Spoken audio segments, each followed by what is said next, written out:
Ulah inget bae waktu harita Agus Junara jadi bupati, kemudian nyana diondang, nyana hadir. Salah satu ucapan nu nyentil ke para kiai, cek nyana perayaan maulid dirayakan, perayaan haul dirayakan, wali-wali disebut, tetapi kenapa cek nyana masih demen pakai Samarenda, termasuk kiai yang ada di sini yang melaksanakan haul Tuan Syekh Abdul Qadir. Saya tahu kiainya masih seneng pakai Samarenda. Kukula dicatat di hati kula tepoho datang ka kuari. Begitu kula kapanggih dari jeung Agus Junara, sasalaman 4 mata mau diceritakan di mana-mana.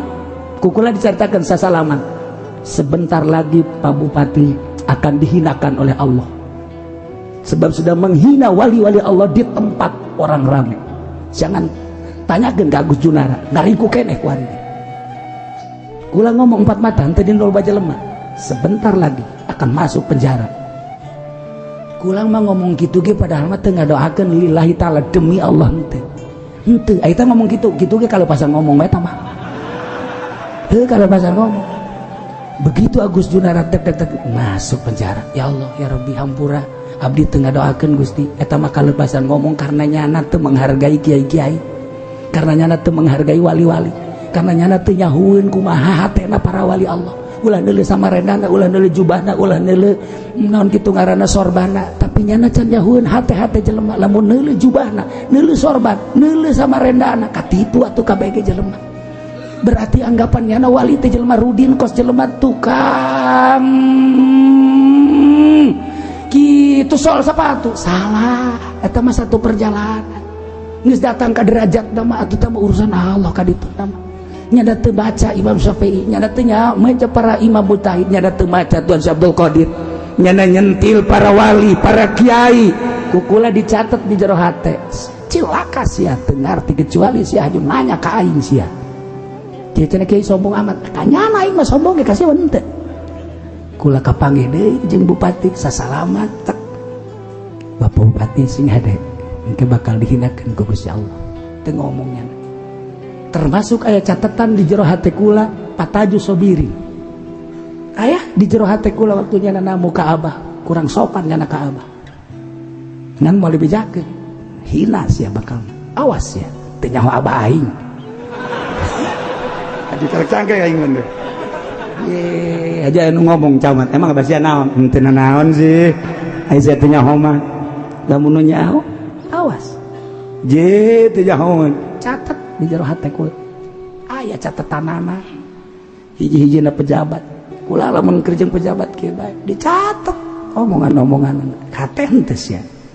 Awas ya, Abah aing geus nurunkeun ilmu ka aing bisa ibadah ka Gusti Allah ti Abah aing ala kadar-kadang sok khusyuk teh ti Abah aing sia teu nyaho, sia teu nyaho. Dicat bener. Lain lalakaci hade. Orang menyeritakan para wali di zaman Syekh Hidayatullah atau nu anti ka Syekh Hidayatullah. Orang nyeritakan para wali di zaman Syekh Maulana Hasanuddin nu anti Syekh Maulana atau Ambalaya.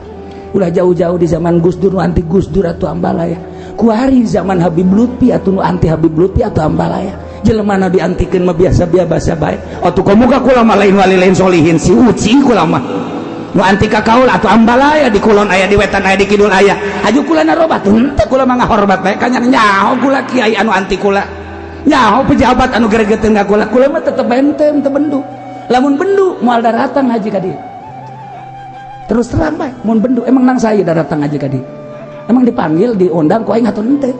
Atuh sia bae naonan ka dieu. Je nang Allah taala ngaji sia batur nu bendu pek bae. Tuh masalah teu nyahoeun hate kula nyana. Hanya istriku yang tahu hatiku. Iya, ketika aku lapar istriku tahu. Ketika aku pada sakit badan istriku tahu. Ketika kelihatannya rindu istriku tahu. Saya masuk ke situ. Masya Allah. Nu mantak kiai baheula halarebat urang nyaritakeun Mama Bakri, urang nyaritakeun Ki Haji Abdul Halim, urang nyaritakeun Abuya.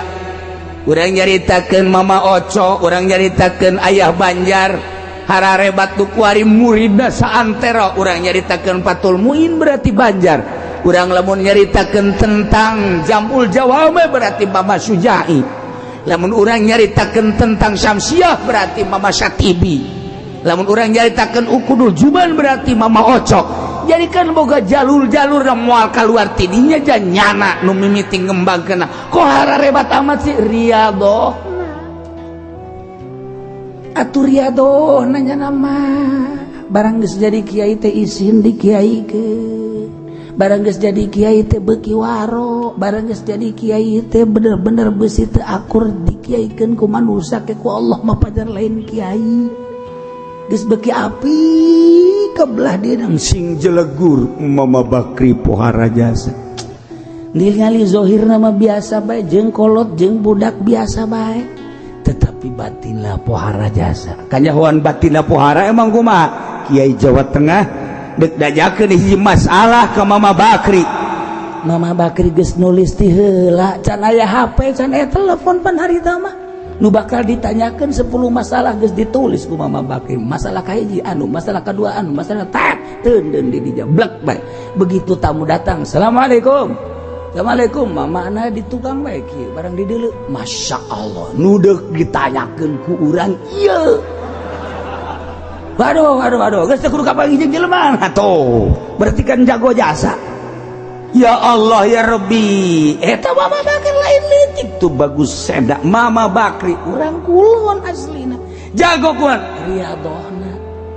Lamun Mama Abdul Halim hebat jasa Ki Abdul Halim kunaon kahebatanna cah carita kahebatanna eta Jamul Jawa Mama kitu prawira ngaji Jamul Jawa mah di dinya Mama kitu Abu Yadim Yati Cadasari ngaji di dinya Abah nu sok mawaan kitabna tah eta teh lain jago ngaji nama geus teu aneh tapi kajagoanana ketika jada lempang tasbihna ragag di rel kereta api ieu kereta ti Jakarta ke ka Rangkas Bitung deuk ka ditu ka Panegang aya tasbih di dinya ngoser kereta ngoser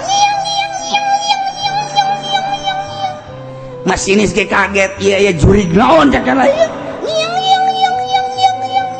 tidak barang di dalam Masya Allah ayat tasbih tuan nyokot tak atas besieun geus masinis bebeja woi masyarakat dulur saha nu ragag tasbih coba saha begitu tadi beja-bejaan Mama Abdul Halim oh tasbih kula sokot ku Mama Abdul Halim tek kareta maju coba tasbih Haji Pendi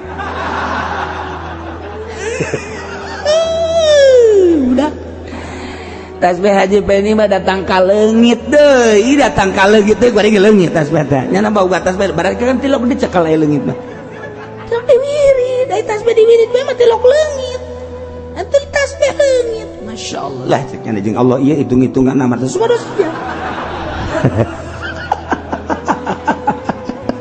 tah dalil Muhammadiyah mah kos gitu ngomongnya apa itu ahli sunnah wal jamaah nu kenapa pakai tasbih sama Allah aja hitung-hitungan sakena teh je eta Muhammadiyah tah kos gara itu mah lamun ngomong jeung mah ka dia sungut siapa yang disoekeun sia tungtung nama urusan tasbih bae gelut kunaon eta bisa hararebat kitu Riyadhona teu sambarangan barang dahar ieu ti saha ieu ti pemerintah oh bikeun abatu embuk kunaon bisi kaganggu kanikmatan ya Allah ya Rabbi Masya Allah Abah Bapak kolot nitoha berarti terus jeung sejen yu urang ziarah ka Mama Abdul Halim jaguru sedengkeun nyana karesepna teh terinasi di pais karesepna tanyana meuli lah ka Tangerang terinasi barang geus datang ka imah ngahulang becek dana bo urang jauh-jauh mawa terinasi maning urang mawa gebusieum jeung kakap jeung Jamal Jamahal hargana ge balik deui ka Tangerang langsung meuli Jamal, meuli gabusiem kakak bude, dibawa geus bunga bae kan. Waalaikumsalam warahmatullahi wabarakatuh. Beres. Dibikeun coba terinasi nu di imah mun dibawa ka dieu mah bunga. Cek abah teh kanyawan we teh terinasi. Geus aya dibungkus, dek dibawa. Tuh kunaon mau kos kieu cek ada teh geus dibungkus deuk kita dibawa tinggal mawa doang ditinggalkeun naonan cek teh. Eta saha nu ngabejaan. Naon eta? Riyadho namanya teh. Riyadho teh hartina ieu mawas diri tah ngalawan nafsu, ngajar nafsu. Makin dikiaikeun makin inggis, makin dikiaikeun makin hati-hati. Kuari mah lain kitu.